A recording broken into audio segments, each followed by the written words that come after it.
G'day, I'm Paul. Hey, I thought since we haven't done a Ford Ranger review in a while, let's do a Ford Ranger review.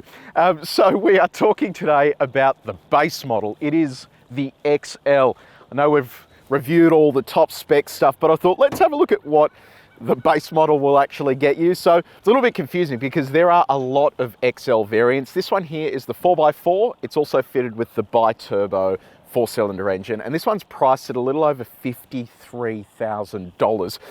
But if that's too expensive, the whole range kicks off at a little under 36 grand, and that gives you the single turbo diesel and 4x2 and that type of thing. Now this competes with things like the Isuzu D-Max, Toyota Hilux, Nissan Navara, you name it, there are a stack of competitors in this segment. Today we're going to do a detailed review of this car, so if you do want to skip ahead to other parts of the review, you can use the time codes on the screen, or if you're on YouTube, you can scroll down and use the chapters below. If you haven't done so already, subscribe to our channel and press the bell icon. That way you'll find out when we review yet another Ford Ranger. Let's talk design. So you've got 6 external colors to pick from. All but white is going to cost you an extra $675.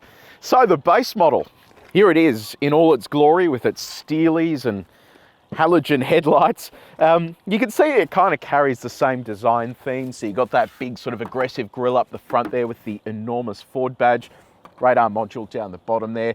They've kind of kept the same sort of design going across the range, but yeah, where it really does become quite low rent is with all these halogen lights. I understand, you know, cost saving and all that sort of stuff, but yeah, halogen lights belong in the dark ages, and I think they really sort of lower the appearance of this, especially at over $50,000. It's just insane that they have this type of technology here. Let's whip around to the side. So this comes standard with a 16-inch steel wheel. This car has the optional all-terrain tyre, which comes with a 17-inch steel wheel. What else more is there to say about them, mate? I haven't seen steel wheels on a car for a little while now, and I understand it is the base model, but it definitely screams base model when you do have those fitted. The all-terrain tyre is going to be good for off-road driving, and if you are using this as a dual-purpose vehicle, so for work and also for play, this is going to be the tyre that you want to go with. Wheel arch cladding here as well for your off-road image. Bi-turbo up the top here. You can get this with the single turbo diesel or with the bi-turbo diesel, so you do have two options there, and the prices vary depending on which one of those you go for. Up the top here you've got an indicator built into the wing mirror. This is just like a plastic surround to it, nothing sort of too fancy about that. You don't have any proximity sensing, so you've got to get the key out to do everything. Plastic door handles there as well. Around the back here in the tray, so you can get this as a cab chassis, or you can get it here in this style side. You can also get it without your dual cab setup as well. One thing I did notice is this kind of looks a little bit sort of cheap. The XLS gets this as well, but it kind of looks a little bit low rent. Obviously not expecting sports bars on this ute, but could look a little bit better. Now the good news is, given that this is the work model, it actually does come with the useful addition of all these things, which you do see on other specs of Ford Ranger as well. But this is where you can hook things like a ladder rack or other accessories on without having to damage all these plastic components. And it's good that it actually does come with all these plastic components as well, because if you do have anything overhanging or tied to the back of this, you're not going to be scratching your paintwork, which is exactly what we've seen in the Navara. They got rid of the plastic on this section, which I just find completely bizarre. Side step, so that is integrated even on the base model, which I think is fantastic news. You can also get a heavy duty suspension setup, and that will give you the ability to carry more load as well. So you do have a lot of options here if this is primarily a work vehicle. Whip around to the back. Now, back here, this actually comes with a little bit of LED just in this element here. The rest of that is incandescent. This is also where they house that blind spot monitoring setup. That means that you do have trailer coverage if you get the optional trailer pack. So trailer pack comes with your tow bar attachments and also the brake controller inside the cabin. So it's fully integrated, and I just think it's a great option if you don't want to be bashing holes inside your car. I would just pay for that. Then also means that your blind spot monitor can then cover the length of the trailer as well, which is a really useful feature. You have another step here for getting in. Got a 3.5 ton brake towing capacity even on this base spec. So brake light integrated into here, which means if you do get a canopy or something like that, you don't need to worry about having to engineer a brake light into it. It all just comes straight onto there. Big Ford logo. So if we pull the handle here, you can see we've got our ruler integration. Your clamp points there as well. This has the spray-in bed liner, so it means you're not going to be scratching your nice Nicely buffed out new ute. You've got a torsion bar here for easy lift. Then you can see here that a lot of this stuff is just blanked out. So you have a little light there in the tray, but it doesn't have the 12 volt outlet that's normally fitted to that side of the tray. You do get hooks here to tie things down if you need to. Now let's talk about tray dimensions. So you have a depth of a little over 1500 mil, 1200 mil between the wheel arches. In this particular spec, you have over a ton of payload. So it means that you are going to be able to actually put stuff in here and use it as a work ute. GVM comes in at 3250 and the GCM comes in at 6350. So it is a usable space. And I think that if you are buying the base model, you probably will be using this primarily for work stuff. So let me know what you think. 53 grand is a lot of money, especially considering the Triton GSR that we just reviewed is only a little bit more expensive, and that comes with all of the bells and whistles. So understand this has a lot of tech and stuff like that, but 53 grand, do you think it's too expensive? Let me know in the comment section below. So welcome to the interior of the base model Ranger. We'll start off with the key. Here it is. Look at this, it's flip out because you need to use this in an ignition. You've got unlock, lock, blank, got a Ford logo on the back, and you flip the key out, put it in the ignition, and then everything lights up. So let's talk about some of the materials and stuff around here. I was just having a little play around with the interior before. There is only one soft surface here, and that's over here on the door, which is just incredible. So all of this is scratchy stuff all throughout the car. So look, I understand this is a base model, but again, I'll just throw back to that price, $53,000. It is a lot of money, and to think that the only impressive thing you have in here is this big screen, I think it's just a little bit disappointing. I think they could have gone to just a touch more effort to just make it feel a little more homely, even down to this plastic steering wheel. So anyway, just my thoughts. Outside of that, the design actually looks really nice. So even though the materials aren't nice, it kind of looks nice. I've got that Nardo grey stuff in the center there. Yeah, so now, how soft are those surfaces? Well, we've tested them with our durometer. If you want to see how this car compared to others that we've tested before, have a look at the link in the description. Build quality. Look, it feels okay. It's sort of, yeah, a little bit wonky around there actually, but yeah, for the most part, this feels okay. Door test. Door sounds nice and solid. So the redeeming feature of this interior, well, two of them are the infotainment screen and then the screen ahead of the driver. So run you through both of those. So this is, it's weird. It's a smaller version of the screen you get in the Wild Track, but it's a 10.1 inch display. It's standard across the entire range. Comes with Sync 4, which is Ford's latest infotainment system.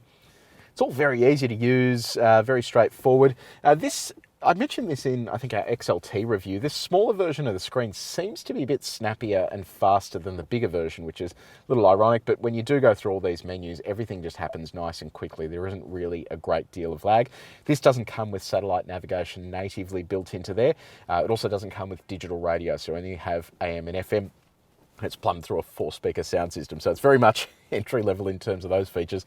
In terms of your smartphone mirroring though, you have both Apple CarPlay and Android Auto. So Apple CarPlay is wireless. I'll show you what that looks like.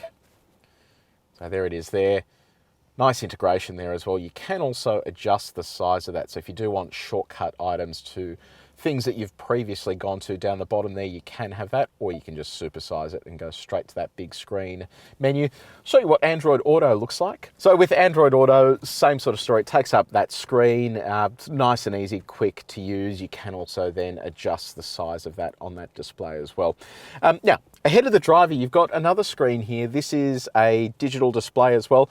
It's interesting that the entire Ranger lineup from XL through to Wild Track gets the same smaller display. It would have been nice to see a bigger display available as an option on the top end. Here it's a nice addition given this is the entry-level model. It's only the Raptor that gets the big full-size display there ahead of the driver. So outside of that, everything else is pretty straightforward. So let's talk about safety tech. You have autonomous emergency braking. You have a blind spot monitor built into that wing mirror. I mentioned earlier that with the optional trailer pack as well, the blind spot monitor integrates the full length of the trailer, which is excellent news. It'll tell you when a car has entered that blind spot where the trailer is, which I really like. You have rear cross traffic alert. You have radar, cruise control, a lane keeping assistant, and a lane departure warning.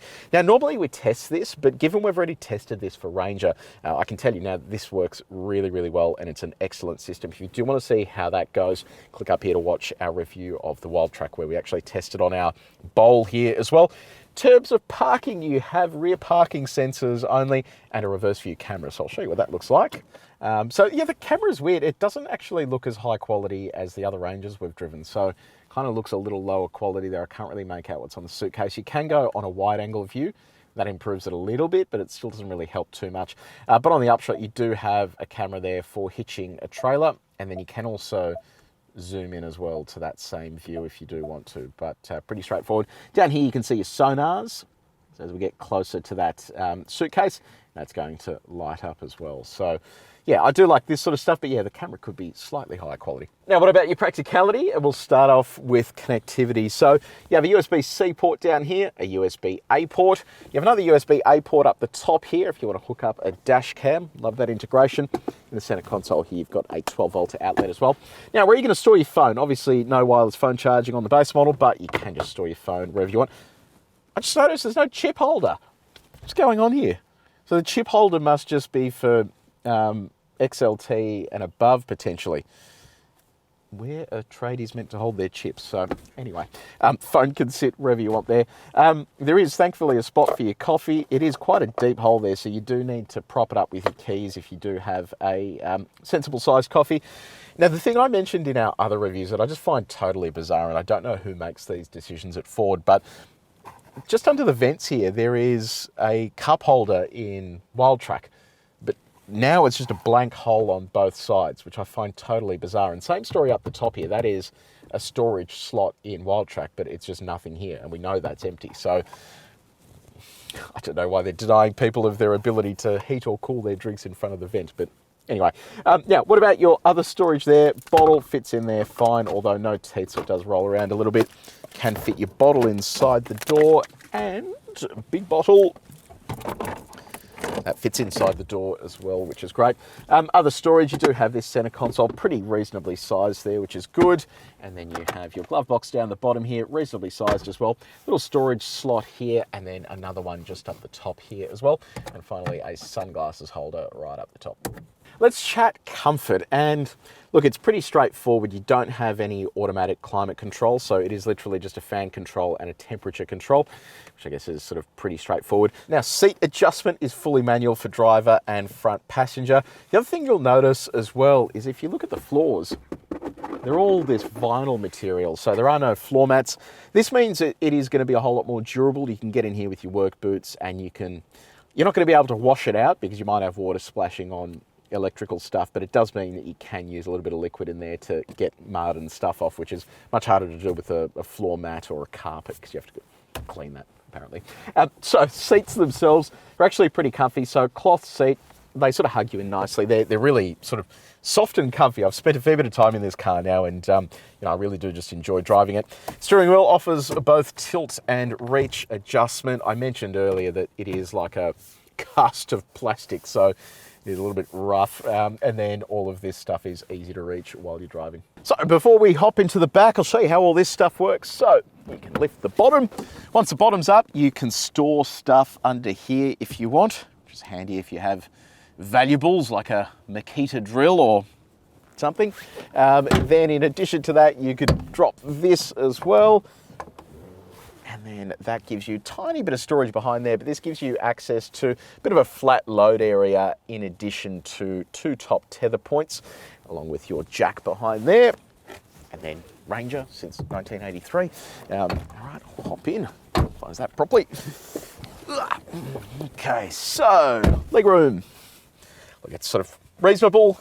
Toe room is okay. Headroom isn't too bad. It's actually not a bad amount of room here, given my seat is pretty much sort of all the way back, so you've got plenty of space there. So creature comforts down here, you really only have a 12 volt outlet, a little bit of storage there, mat pocket on one side. I think I've mentioned this in previous Ranger reviews, but the door handle has changed. Instead of something being up there, you actually just push this little thing or pull this little thing here and then it cracks the door open, which is an interesting way to go about things. You have ISOFIX points on the 2 outboard seats, and as I mentioned before, you have top tether as well. Now, no center armrest. I also just noticed there's no air vents as far as I can tell, which is a little bit disappointing. The less you spend, and ironically, you're not really spending such a small amount of money here, but you get sort of less features. Bottle holder, because you don't have that center armrest, you really only have the slot inside the door. And our window test, no auto down or up, but it does go all the way down, which I guess is a positive. So we are in the Ranger XL. Now it's really interesting on the drive here. I noticed that there was a whole lot more just noise coming in through like the engine and tyre noise and stuff. So I just wonder if the cheaper models have less insulation than the top spec ones, or maybe the top spec ones have. Maybe it's just the missing carpet, I don't know, but yeah, just something interesting that I observed. Now, powering this is the bi-turbo engine that we tested recently in the Ranger. So it's a 2-litre turbocharged 4-cylinder diesel, makes 154 kilowatts of power and 500 Newton meters of torque. That's all mated to a 10-speed automatic transmission. I mentioned in our original Wild Track review that had this same engine, the gearbox has changed a little bit, so it has a brand new torque converter and a new transmission calibration. The engine has new injectors too, so it is slightly different to the outgoing one. And look, I think it's all the better for it. This combo with the gearbox really works well. Even when you are just tootling along, I mean, we're here in 8th gear, I can just lean on the throttle and it doesn't have to dive back through gears. It has more than enough torque to get things up and moving.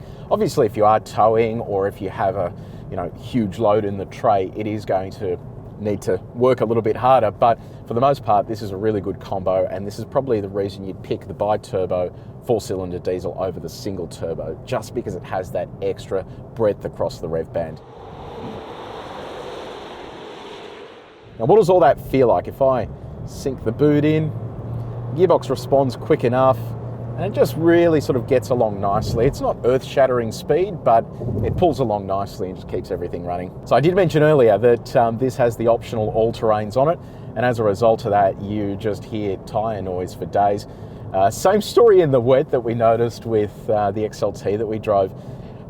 It just doesn't have a great deal of traction on these tyres, and I understand they're all-terrains, they're more suited for off-road driving, but ultimately it is going to become a slight issue if you are driving it in the wet, especially when you consider this can only be driven in 2-wheel drive high range on sealed surfaces. It's not like the V6 versions that have the ability to automatically run in 4-wheel drive on sealed surfaces. This can't do that. It's only 4-wheel drive high range for off-road driving. Let's talk fuel economy. So Ford claims a combined average of just over 7 litres per 100 Ks. We are currently sitting on 9.3, so it is higher than that claim.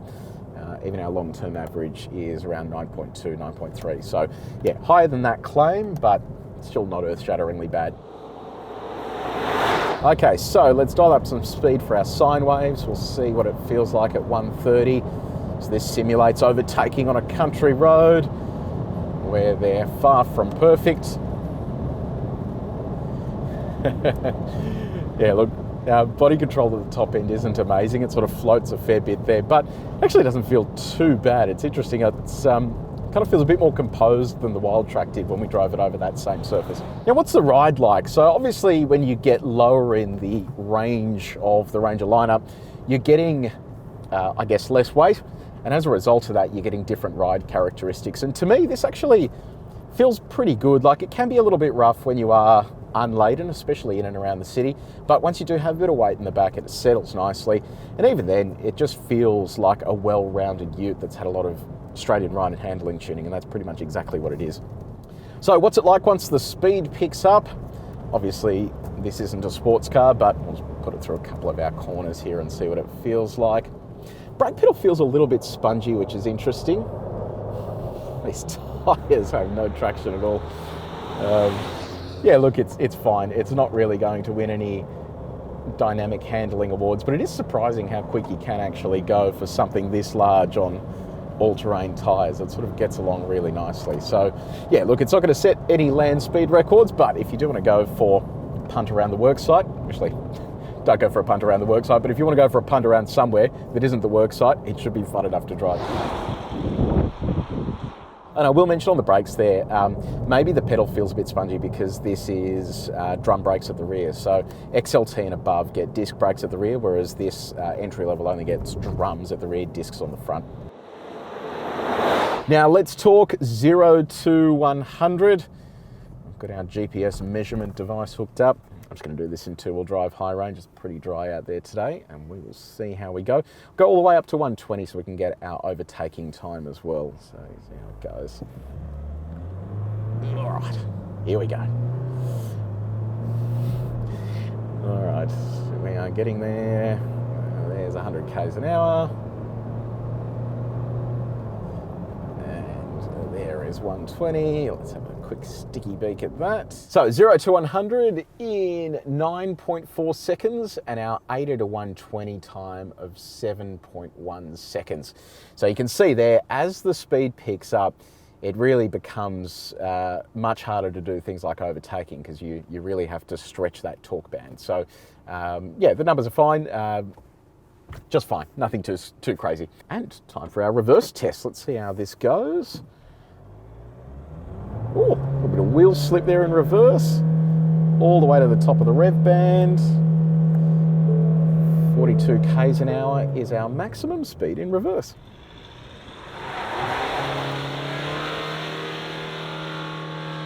The other thing I'm going to point out as well is the off-road stuff, and I'll quickly come to a stop for this. So let's quickly talk about those off-road specs. I'm not going to drive this off-road because we've, again, already done that, and you can check it out in that Wild Track review. But with the all-terrain tyres, this is going to get you a little bit further. So I mentioned before, you've got two-wheel drive high range. That's for driving on the road. You've got four-wheel drive high range, which is for driving on unsealed surfaces. And then you have four-wheel drive low range as well. You have a rear diff lock that you can activate even when this is in two-wheel drive mode in high range. You also have a hill descent control too. In terms of the actual numbers, you have an approach angle of 30 degrees and a departure angle of 25.6 degrees. So they're the angles of the face you can approach and depart from without hitting anything. And then you have a weighting depth of 800 millimeters. So in terms of those specs, they are pretty impressive.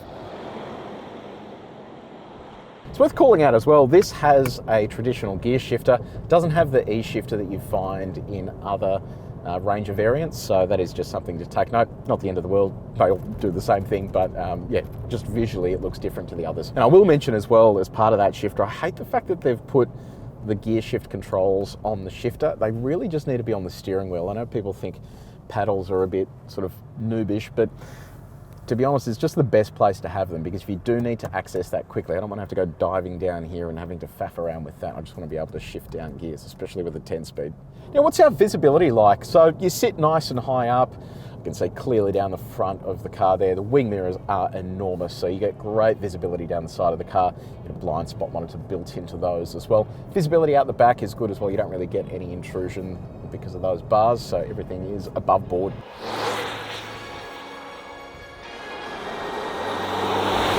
Okay, Ford Ranger. Look, just in general, I've been sort of really happy with the Ford Ranger, but this one just really isn't floating my boat. I think it is way too expensive for what it is. I understand there are cheaper versions of the XL, but when you look at things like Triton GSR, which is like the top spec Triton, which is about the same price as this, I just find it really confusing why you would actually go for this. And I think Ford may have priced themselves out of the market when it comes to that entry level. So if you are looking for a vehicle in this price bracket, this probably isn't going to be it. There's nothing fundamentally wrong with it. I just think you aren't getting that value for money equation, and then you have to dive further back down the XL range, and then you're missing out on the bi-turbo engine and so on. So yeah, I don't know. Let me know what you reckon in the comments section below. What are you going to be spending for this kind of money? Is it Ranger, or are you going to go shopping elsewhere? I'm keen for your feedback. If you did enjoy this video, please make sure you like it and you share it with your mates. And if you haven't done so already, subscribe to our channel and press the bell icon. But until next time, take it easy.